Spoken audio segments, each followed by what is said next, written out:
Quero chamar agora ao vivo a economista e professora da Fundação Getúlio Vargas, Carla Bene. Tudo bem, professora? Tudo bom, tudo jóia, boa noite a todos. Um prazer estar sempre aqui com vocês. Prazer é nosso. Lohane, obrigado pela sua participação. Boa noite para você, tá certo? Gente, e nós vamos falar sobre essa situação, veja bem, falando mais desse assunto, da importância dos programas sociais na redução da desigualdade, eu estou recebendo a economista e professora porque ela vai dizer para a gente, né? Será que essa é uma tendência para este ano? É uma tendência, professora, ou ainda está longe? Olha, é muito importante que o país tenha um programa como ele tem, com uma consistência, né? Porque esse resultado que nós vimos agora, que realmente é bom, importante, esse resultado de 2022, ele foi inflado, digamos assim, por causa das eleições, como você bem disse. Então, nós temos que lembrar que nós tivemos auxílios extras, o auxílio caminhoneiro de R$ 1.000, tivemos o auxílio gás. Então, nós tivemos vários outros adicionais, além do próprio Auxílio Brasil.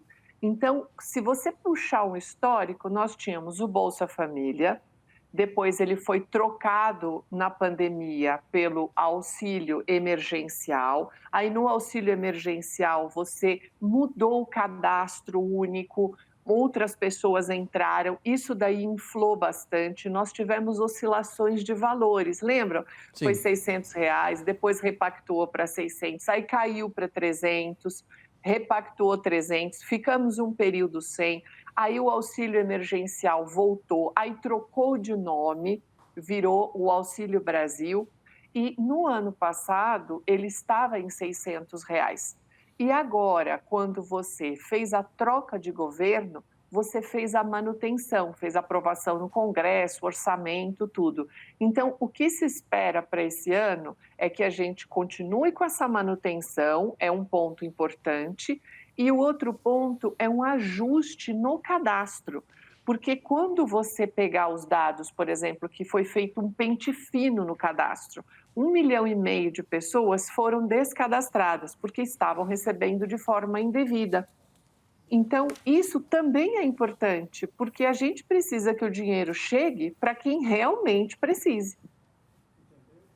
Professora, o que a senhora falou, na verdade, a gente percebe são situações emergenciais, são apoios emergenciais.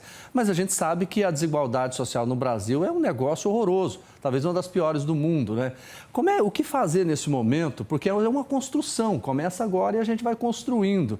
Qual seria essa construção para a gente diminuir essa diferença tão grande? A construção, ela é longa, isso é importante. O auxílio ou o nome que se dê, ou seja, que é um mecanismo de transferência de renda, ele existe no Brasil e também é importante as pessoas saberem que ele existe no mundo inteiro praticamente. Existe muito na Europa, então cada país faz o seu mecanismo de transferência de renda e ele tem como objetivo minimizar. Não é um auxílio desse ou uma transferência dessa de renda que vai solucionar o problema. Isso daí não existe. É sempre uma combinação.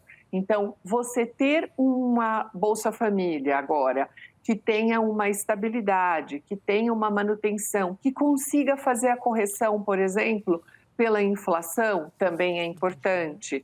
Que agora a gente retomou a correção do salário mínimo. Então, a correção do salário mínimo, não só pela inflação, mas com um ganho real, um adicional, isso também é importante para que a gente tenha uma outra redução dessa desigualdade. Quais são as formas de trabalho, como que a gente vai regulamentar essas formas de trabalho, as pessoas que trabalham com aplicativos, que trabalham com outras formas, né? Como é que isso vai ser regulamentado? Então, tudo isso somado, mais as questões, logicamente, saúde Tá certo. pública, educação pública, isso tudo que ajuda. Tá certo. Professor, você acabou de dar uma notícia boa. Eu vou chamar, inclusive, a repórter Simone Oliveira ao vivo, porque ela vai trazer para a gente daqui a pouquinho uma outra notícia também importante e interessante. Mas, professora Carla Bene, obrigado pela participação, tá certo? Muito obrigada, boa noite a todos.